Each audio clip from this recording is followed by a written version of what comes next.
এই যে ব্যাগগুলো নিয়েছে দেখছেন, ব্যাগটা নিয়েছে।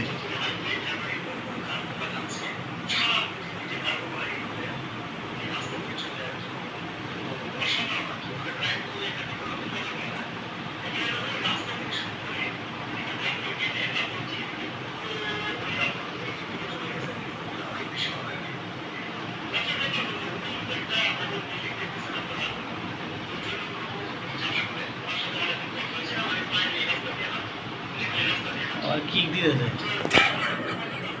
যাওয়ার আগে একটা কিক দিয়ে মোটরসাইকেল কিক দিতে ওই যে এই গাড়িটা যাইতেছে এটা দেখতেছে দেখতেছে।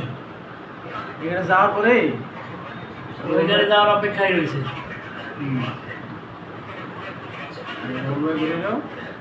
নিচে দেখছেন, নিচে কাজে নিয়ে নিচে লাগতো চেহারার দিকে তাকাইছিল বুঝছেন, হ্যাঁ। ওইটা করে না। ওইটা ওইটা ফ্রিজ করে জুম করবেন, তখন আর স্টিল নেওয়া লাগবে। আচ্ছা কোন দিক দিয়ে যায় এখন তাহলে এটা খেয়াল করুন। আর দাঁড়াস না আলাদা খাবি তো এই যে এই দিক দিয়ে চলে গেল। এটা মায়া